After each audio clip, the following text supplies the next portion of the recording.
ኢላሂ ያ ወዱድ አፉ በለን፣ ቀልባችን ይጽዳ ምህረትህን አድለን። በተከበረው ወረህ አዝነህ ተቀበለን። ኢላሂ ተቀበለን ተቀበለን።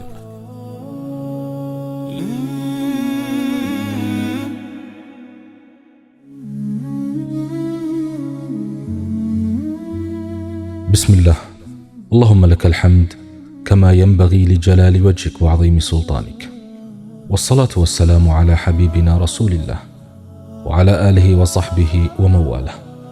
السلام عليكم ورحمة الله وبركاته. يسرانا ينققر متاطا يملكام سبئنا وعنو مقلجا اندهون هلو.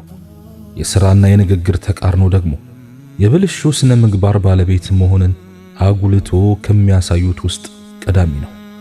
የሥራና የንግግር ተቃርኖ ሽንፈትን በአደባባይ የማወጅ ያክል ባለቤቱን ያሳፍራል።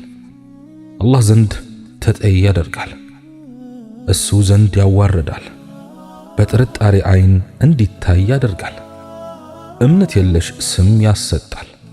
አላህ በቁርአን ውስጥ ከንግግርና ከሥራ ተቃርኖ የመራቅን ጥሪና አስቀያሚነቱን ሲገልጥ እንዲህ በማለት ይናገራል።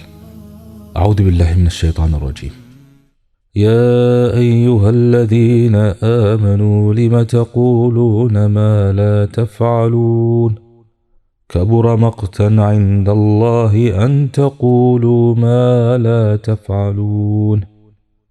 እናንተ ያመናችሁ ሆይ የማትሰሩትን ነገር ለምን ትናገራላችሁ? የማትሰሩትን ነገር መናገራችሁ አላህ ዘንድ መጠላቱ ተለቀ። ሱረቱ ሶፍ አንቀጽ 2 እና 3።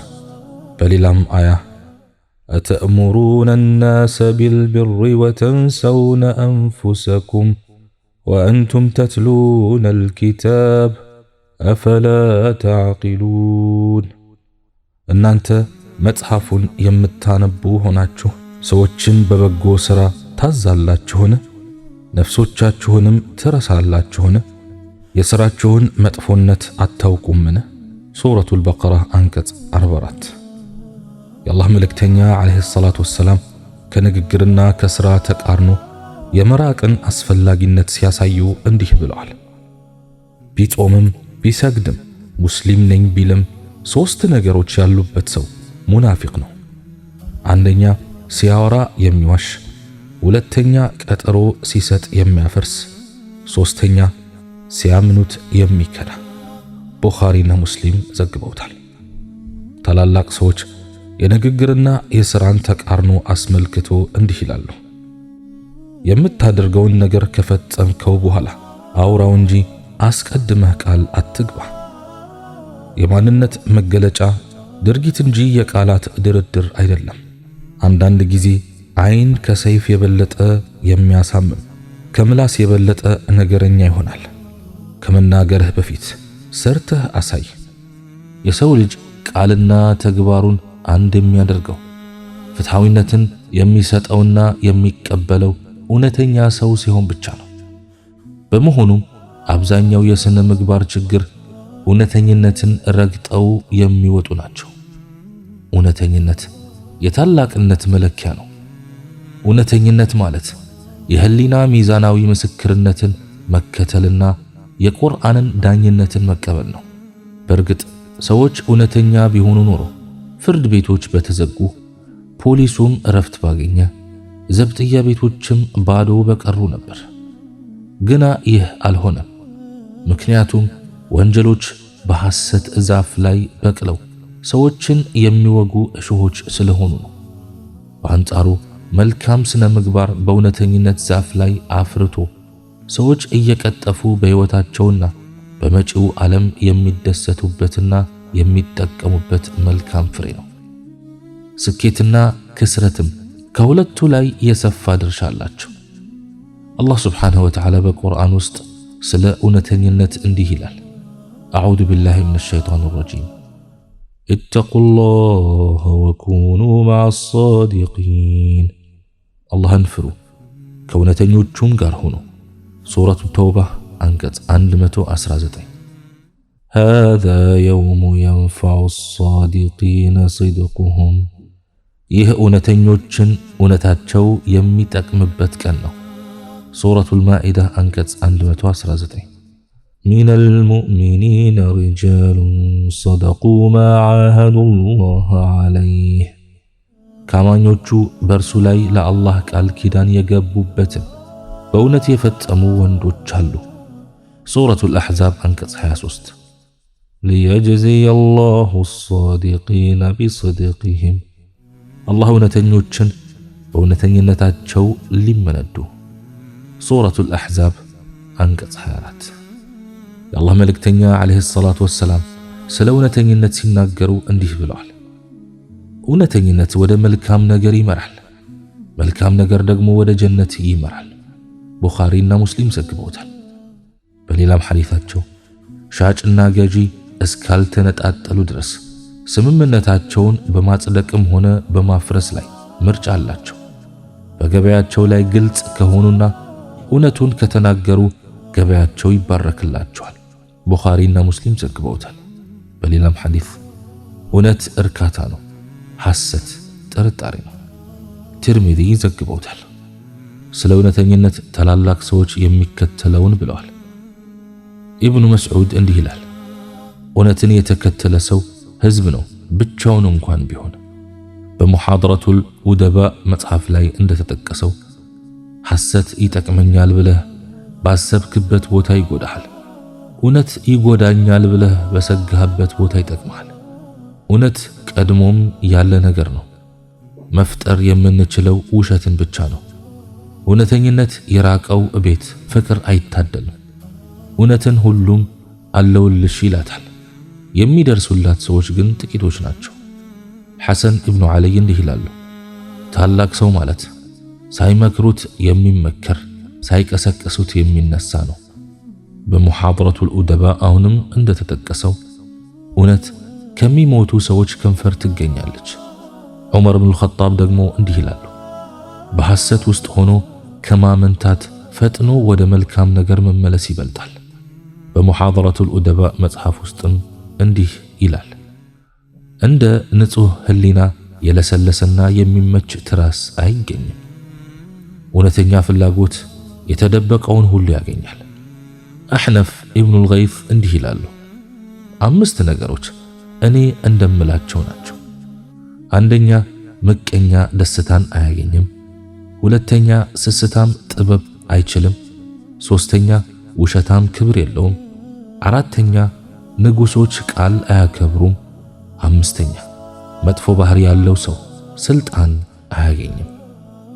አልሐሰን እንዳሉት የሆኑ ሰዎች ሙዓውያ ዘንድ እያሉ አወሩ። አሕነፍ ኢብኑ ቀይስ ዝም ብሎ ያዳመጣቸዋል። የባሕር አባት ሆይ ምን ነው ዝም አልክሳ አሉት ሙዓውያ።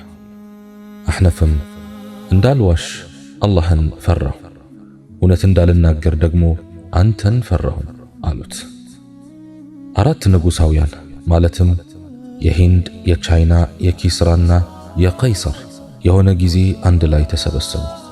አንደኛው እኔ በተናገርኩት ነገር እጸጸታለሁ፣ ባልተናገርኩት ግን ተጸጽቼ አላውቅም አለ። ሁለተኛው እኔ የሆነች ቃል የተናገርኩ እንደሆነ ታስረኛለች፣ ከቁጥጥሬ ውጭ ናት፣ ካልተናገርኩ አስራታለሁ፣ በቁጥጥሬ ስር ናት። ሶስተኛው ደግሞ ሲናገር ቃሉ ወደርሱ ስትመለስ የማትጎዳው ወደርሱ ካልተመለሰች የምትጎዳው የሆነ ተናጋሪ ይገርመኛል አለ። አራተኛው ደግሞ እኔ ለተናገርኩት ነገር ምላሽ መስጠት ይጠበቅብኛል፣ ላልተናገርኩት ነገር ግን አይጠበቅብኝም አለ። የዝምታ ትሩፋት ብዙ ነው። የምላስ አደጋና ጥፋቱ እጅግ ብዙ በመሆኑ ነው። የስህተት ንግግር፣ ውሸት፣ ሐሜት፣ ነገር ማዋሰድ፣ ይዩልኝና ይስሙልኝ፣ ማስመሰል፣ ጸያፍ ንግግር፣ ክርክር፣ ራስን ማጥራት፣ የማይመለከት ነገር ውስጥ ገብቶ ማውራት፣ ሙግት፣ ትርፍ ንግግር፣ መቁረጥና መቀጠል፣ ሰዎችን ማስቸገር፣ ነውርን መግለጥ ጥቂቶቹ ናቸው። እነኚህ ሁሉ ጣጣቸው ብዙ ነው። በምላስ ላይ ለመናገር ቀላል ናቸው፣ በቀልብ ላይም ሊጣፍጡ ይችላሉ። ተፈጥሯዊ ባህሪም ሆነ ሸይጣን እነርሱን ለመናገር ሊያነሳሳ ይችላል። ወደ እነርሱ የገባ ሰው ማቆምና የማይወደውን ትቶ የሚወደውን ብቻ መናገሩ ይከብዷል። ይህ ሁሉ የእውቀት ማነስ ነው። ዝምታ ውስጥ ደግሞ ትልቅ ሰላም አለ። ለዚህም ነው ትሩፋቱ የበዛው። ዝምታ ሐሳብን ለመሰብሰብ ያግዛል፣ ያረጋጋል፣ ለማስተንተንና ለዒባዳ ጊዜ ይሰጣል። ከተናገሩ በኋላ በዚህ ዓለም ከሚመጣው ጣጣ ይጠብቃል። በመጨረሻው ዓለምም ከምርመራ ያድናል። የምላስ አደጋ ትልቅ ነው። ከአደጋው ማምለጥ የሚቻለው በዝምታ ብቻ ነው። ለዚህም ነው ኢስላም ዝምታን አወድሷል፣ በሱም አበረታቷል። የአላህ መልእክተኛ ዓለይሂ ሰላቱ ወሰላም ዝም ያለ ዳነ ማለታቸው ተነግሯል። ትርሚዚ ዘግበውታል። ዝምታ ጥበብ ነው፣ የሚሰራበት ግን ጥቂት ነው ማለታቸውም ተነግሯል። አብዱላህ ኢብኑ ሱፍያን አባቱን በመጥቀስ እንደዘገበው የአላህ መልእክተኛ ሆይ ካንቱ በኋላ ማንንም የማልጠይቀውን ጉዳይ ስለ ኢስላም ይንገሩ አልኳቸው አለ። በአላህ አምኛለሁ በልና በዚያው ላይ ጽና አሉት። ምን ልጠንቀቅ አላቸው። ወደ ምላሳቸው አመላከቱ።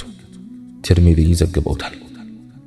ዑቅበት ኢብኑ ዓሚር ረዲየላሁ ዐንሁ የአላህን መልእክተኛ ዓለይሂ ሰላቱ ወሰላም መዳኛ ምንድነው ብሎ ጠየቃቸው። እርሳቸውም ምላስህን ያዝ፣ እቤትህ ይብቃ፣ በኃጢአትህ ላይ አልቅስ አሉት። ትርሚዚ ዘግበውታል። በሌላም ሐዲታቸው የአላህ መልእክተኛ ዓለይሂ ሰላቱ ወሰላም እንዲህ ብለዋል። በሁለት ጺሞቹ መካከል ወይም ምላስ እና በሁለት እግሮቹ መካከል ወይም ብልት ያሉትን ለመቆጣጠር ቃል የሚገባልኝን በጀነት ቃል እገባለታለሁ ብለዋል። ቡኻሪ ዘግበውታል። አቡ መንሱር እንደዘገቡትም ሆዱን፣ ብልቱን እና ምላሱን የጠበቀ ከክፉ ነገር ሁሉ ተጠበቀ ማለታቸው ተነግሯል።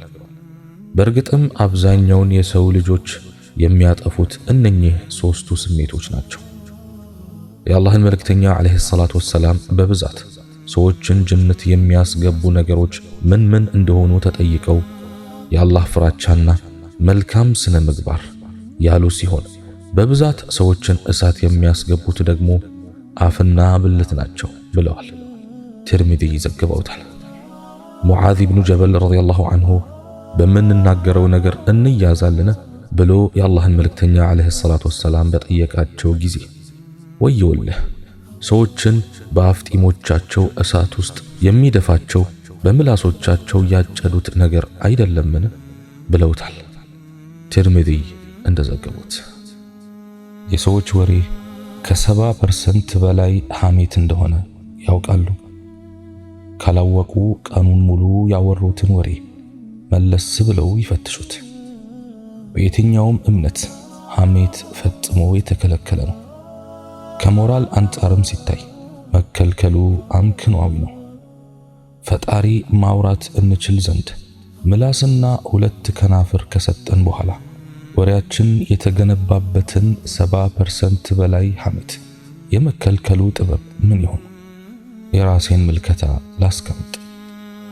ሰዎች ከሐሜት እንዲርቁ ከተፈለገ በሌላ አገላለጽ ዝምታን እንዲያበዙ ተፈልገዋል ማለት ነው።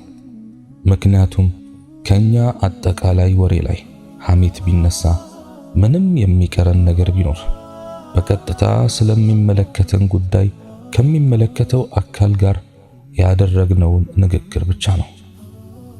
ማውራት ስንጀምር ማሰብ እናቆማለን። ምላስ ከወሬ ዛዛታ ጋብ ሲል አእምሮ የሚያስብበት ፋታ ያገኛል።